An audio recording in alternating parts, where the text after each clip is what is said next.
27শে জানুয়ারি আজকে ফিরে যাওয়ার পালা। 12278 বাজে 5:15 শতাব্দী এক্সপ্রেস। বাবা আবার সেই এক সমস্যা, আমরা প্ল্যাটফর্ম নাম্বার 7-এ দিয়েছে গাড়ি, ঠিক এক সমস্যা। সব থেকে খারাপ অবস্থা হচ্ছে বয়স্ক লোকেদের। শতাব্দী এক্সপ্রেসে উঠতে অভিজ্ঞতা হলো 7 নম্বর প্ল্যাটফর্মে দেয়, তাহলে মহা মুশকিল। ঠিক 5:45 ট্রেন ছেড়ে দেবে। তো ব্রেড দিয়েছে, ম্যাঙ্গো জুস।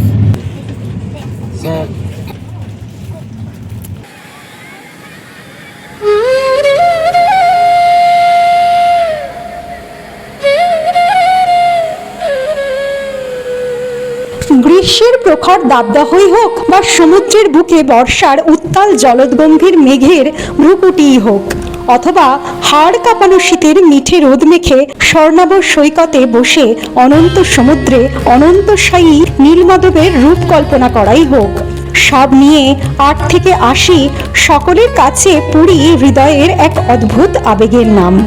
জয় জগন্নাথ স্বামী নয়ন পথগামী ভব তুমি। Hare Krishna, Radhe Radhe. Beat of life by গার্গিতে আপনাদেরকে আরেকবার স্বাগত। আমরা পুরী সিরিজের অন্তিম পর্বে উপস্থিত হয়েছি। মাঝে অবশ্য একঘেয়েমি কাটাতে ডুয়ার্সের প্রথম পর্ব এসে গিয়েছে। সেই পর্ব আর পুরীর প্রথম ও দ্বিতীয় পর্ব যারা মিস করে গেছেন তাদের জন্য লিঙ্কটি আমি আই বাটনে আর ডিসক্রিপশন বক্সে দিয়ে রাখলাম। দিনটি ছিল 27শে জানুয়ারি। আমাদের কলকাতায় ফেরার ট্রেন ছিল 12278 পুরী হাওড়া শতাব্দী এক্সপ্রেস। পুরী থেকে ডিপার্চার টাইম ছিল ভোর 5:45। আমরা সেদিন হোটেল পিপি প্যালেস থেকে ঠিক ভোর 4:45 বেরিয়ে পড়লাম, আর নিচে 3 থেকে 4 মিনিট ওয়েট করতেই বড়দণ্ড বা মন্দিরের দিক থেকে আসা একটা অটো পেয়ে উঠে পড়লাম। ভাড়া নিল 200 টাকা স্টেশন অবধি। একে একে সব পেছনে রেখে এগিয়ে চললাম, কিন্তু মন সে যেন আটকে থাকতে চায় এইখানেই। ঘড়িতে তখন বাজে ভোর 5টা। শ্রী জগন্নাথ দেবের সাথে সাথে ধীরে ধীরে সমস্ত শহরও জেগে উঠছে। জানুয়ারির শেষ সপ্তাহ হলেও আর সৈকত শহর হলেও এবারে ঠান্ডাটা কিন্তু পুরীতেও জাঁকিয়ে পড়েছিল। অটোতে করে যাওয়ার সময় কনকনে ঠান্ডা হাওয়া সূচের মতন বিঁধবে বলে পুরো কান মাথা গলা ঢেকেই বসতে হয়েছিল। সমুদ্রের বুকে ভোরের সূর্যোদয় দর্শন, সব বাঁধন ভেঙে চপল শিশুর মতো ওই ঢেউয়ের পেছনে ছুটে বেড়ানোর সে যে কি আনন্দ!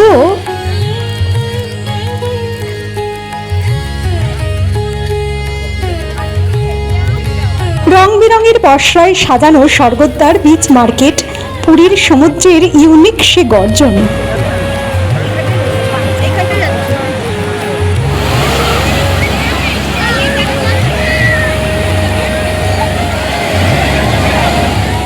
শ্রীমন্দিরের ঘিয়ের প্রদীপের সেই গায়ে কাঁটা লাগানো স্বর্গীয় ঘ্রাণ, মহাপ্রভু জগন্নাথের মন ভোলানো সে বরাভয় রূপ দেখে জীবনের সব ক্লান্তি, ভয়, দুঃখ নিমেষেই যেন কর্পূরের মতন উবে যায়। কিন্তু এসব পিছনে রেখে এবারের মতন আমাদের ফেরার পালা।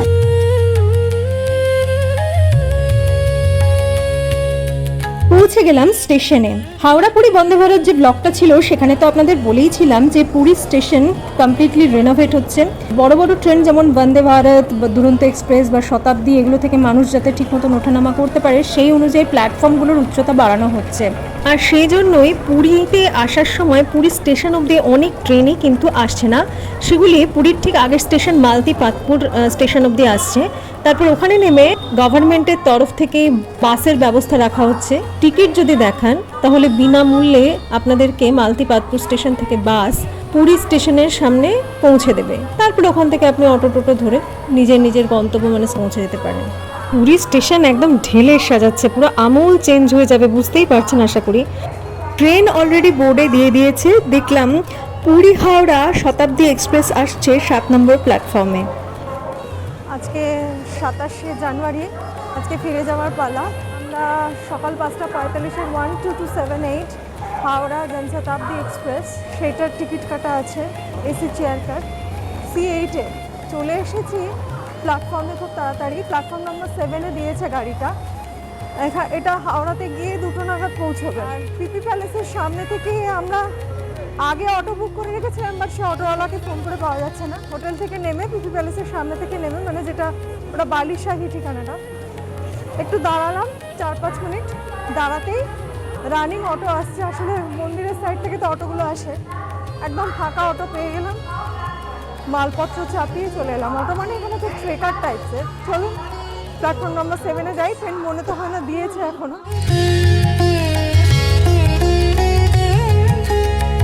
এই হচ্ছে প্ল্যাটফর্ম নাম্বার 7। আমরা এখান থেকে ট্রেন দিয়েছিল আবার সেই 7 নম্বর প্ল্যাটফর্মে, কোচ নাম্বার ছিল C8। প্রথম দিকে পড়বে, তার মানে সে আসার মতন সময় যেভাবে যুদ্ধ করেছিলাম সেইভাবেই এবারে সে অতটা উঁচুতে ট্রেনে লাগেজ নিয়ে কিন্তু উঠতে হবে। ট্রেনের নাম্বার কিন্তু পড়ে গেছে, মানে ঢুকছে ট্রেন। এখন বাজে 5:15। ট্রেন স্টেশনে লাগিয়ে দিয়েছে। আমাদের সিট নাম্বার আছে 63, 64। ট্রেনটি সম্পূর্ণ আধুনিক LHP কোচ দিয়ে চলে, আর ইঞ্জিন ছাড়া ট্রেনে মোট 11 থেকে 12টি কোচ থাকে, 8টি এসি চেয়ার কার C1 থেকে C8 এবং একটি এক্সিকিউটিভ চেয়ার কার E1 শতাব্দী এক্সপ্রেস। এবং 2টি পাওয়ার কার বা লাগেজ ভ্যান থাকে ট্রেনের দুই প্রান্তে। আর ট্রেনটির ভাড়ার মধ্যে খাবারের খরচা মানে সকালের চা, হেভি ব্রেকফাস্ট এবং হাওড়া পৌঁছানোর আগে লাঞ্চ দেওয়া হয়। বাবা, এই আবার সেই এক সমস্যা। আমরা প্ল্যাটফর্ম নাম্বার 7-এ দিয়েছে গাড়ি, ঠিক এক সমস্যা। এই এতটা উঁচু, মানে খুব কষ্ট হবে উঠতে। এটা না মাথায় রাখবেন, প্ল্যাটফর্ম নাম্বার 7-এ এই শতাব্দী, তবে যে কোনো এই গাড়ি দিলে ভীষণ সমস্যা হবে।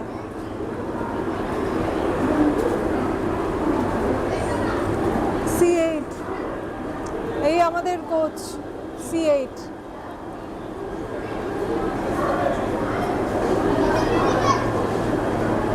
এক সমস্যা, মাটি থেকে এতটা উঁচুতে লাফিয়ে উঠতে হবে। এই এত বড় আমাদের লাগেজ রয়েছে,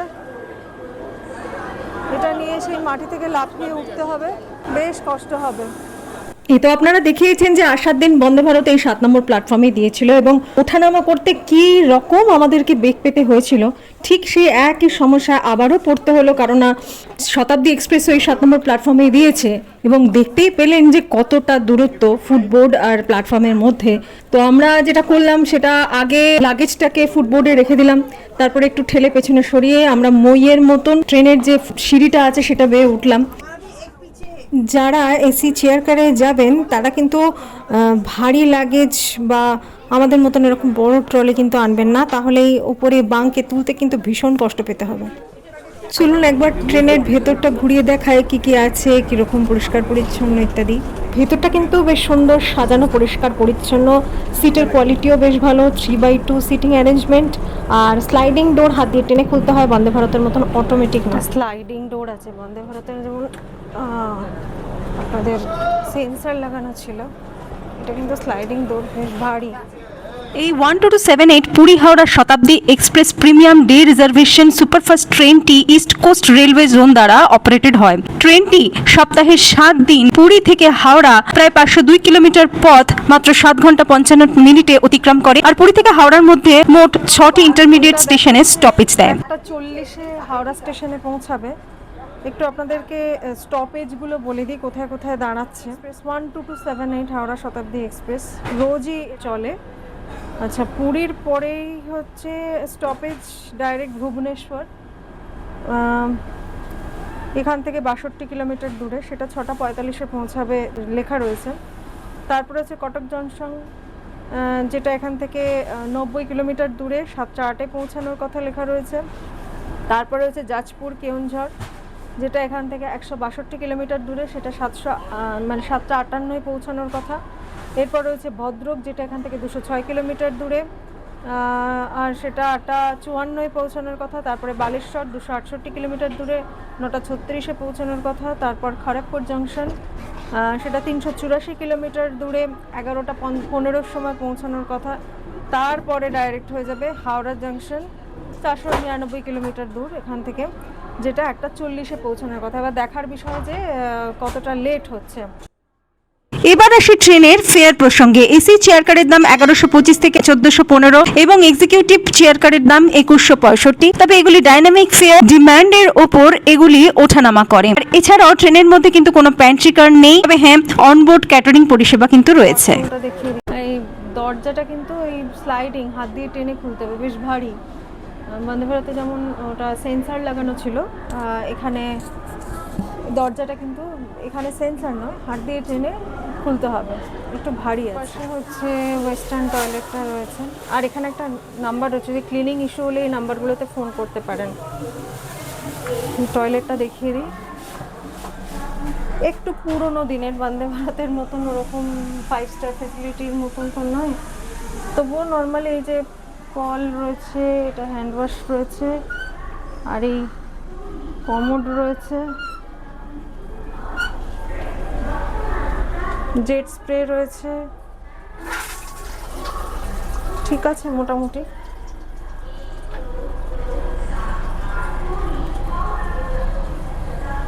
আর ওই পাশে হচ্ছে আপনার ইন্ডিয়ান সিস্টেম। এটা এখান থেকে ছাড়ার কথা তো 5:45-এ। সমস্যা যেটা তখন বললাম, এই পুরীর 7 নম্বর প্ল্যাটফর্ম কিন্তু ভয়ানক নিচু, মানে মালপত্র একটু ভারী মাল হলেই অবস্থা খারাপ। আর সব থেকে খারাপ অবস্থা হচ্ছে বয়স্ক লোকেদের। এই শতাব্দী এক্সপ্রেসে উঠতে গিয়েও আমাদের বন্দে ভারতের মতনই অভিজ্ঞতা হলো। তো এটা মাথায় রাখবেন, এই ট্রেন যদি 7 নম্বর প্ল্যাটফর্মে দেয় তাহলে মহা মুশকিল। আমরা ওঠার পর সাফ সাফাই চলছে, ট্রেনটা তো সবে লাগিয়েছে, এখন দেখছি সাফাই কর্মীরা আমরা ওঠার পর এখন সাফ সাফাই করছে। দুপাশেই ওয়াশরুম রয়েছে। ওয়েস্টার্নটা তো দেখালাম, ইন্ডিয়ানটা একবার দেখিয়ে দিই, তাহলে ইউ উইল আন্ডারস্ট্যান্ড কি হবে, কীরকম টাইপের। এই পাশটা প্যান্ট্রি কার রয়েছে দেখলাম। ঠিক 5:45 ট্রেন ছেড়ে দিল। আর আমরাও তো ব্রেকফাস্ট দিয়েছি, ব্রেকফাস্টটাই এখানে কমপ্লিমেন্টারি ছিল। দেখা যাক কি দেয় ব্রেকফাস্ট, যখন দেবে আবার সেটা আপনাদের সাথে শেয়ার করব।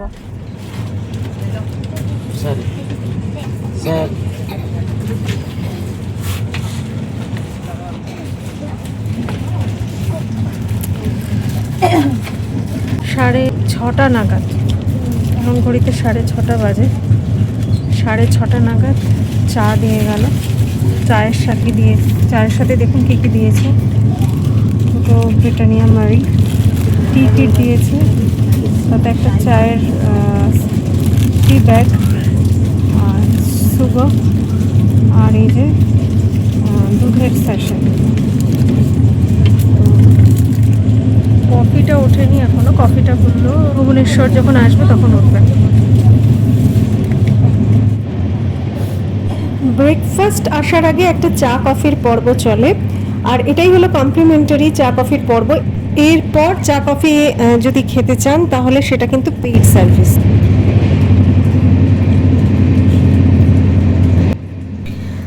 চাটা কিন্তু বরাবরের মতনই এবারও বেশ ভালোই দিয়েছিল।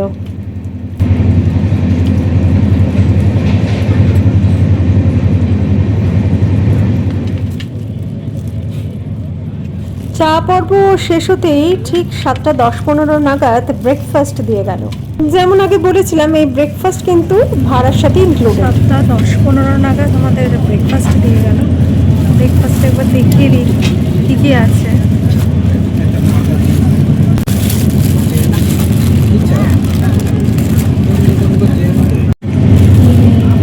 দুটো ব্রেড দিয়েছে, একটা টমেটো কেচাপ, আর এটা ব্ল্যাক পেপার, বাটার, আর এটা ম্যাঙ্গো ড্রিঙ্ক, ম্যাঙ্গো জুস, আর অমলেট এই দিয়েছে।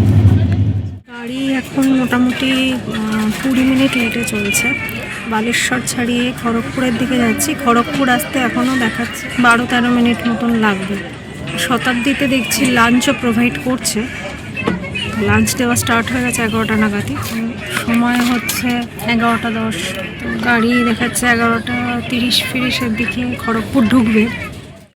হাওড়া পুরী বন্দে ভারতের ভিডিওতে আমি অলরেডি বলেছি যে আইআরসিটিসি ক্যাটারিং থেকে যারা ভেজ খেতে চান তারা অবশ্যই জৈন ফুড অর্ডার করবেন। ভেজের তুলনায় জৈন ফুডটা বেশি ভালো, আর নন ভেজটা তো ভালোই হয়। লাঞ্চ দেওয়া শুরু হয়ে গিয়েছিল, কিন্তু দুঃখের বিষয় হলো ট্রেনে এত ঝাঁকুনি দিচ্ছে, যদিও এটা এলএইচবি করছিল, কিন্তু বন্দে ভারতের মতন স্মুথ নয়। সিটের পেছনে রাখা ট্রেটাতে রেখেই খাচ্ছিলাম, হঠাৎ করে এমন ঝাঁকুনি দিল যে পুরো ডালটা ছলকে আমার গায়ে পড়ে গেল। এই ট্রেনের যে আপ ট্রেনটা মানে 12277 হাওড়া পুরী শতাব্দী এক্সপ্রেস, সেটা প্রতিদিন হাওড়া থেকে দুপুর 2:15 ছাড়ে। যাই হোক, দেখতে দেখতে ট্রেন অবশেষে এসে পৌঁছলো হাওড়া স্টেশনে একদম নির্ধারিত সময়ে। আজকের পর্বটি এখানেই শেষ করব। পর্বটি ভালো লাগলে একটি করে লাইক, কমেন্ট আর শেয়ার করে দেবেন। আর আমার চ্যানেলটিকে সাবস্ক্রাইব করে পাশে থাকা বেল আইকনটিতে ক্লিক করে দিলে যখন নতুন ভিডিও আসবে তার নোটিফিকেশন আপনাদের কাছে পৌঁছে যাবে। আজ তাহলে আসলাম।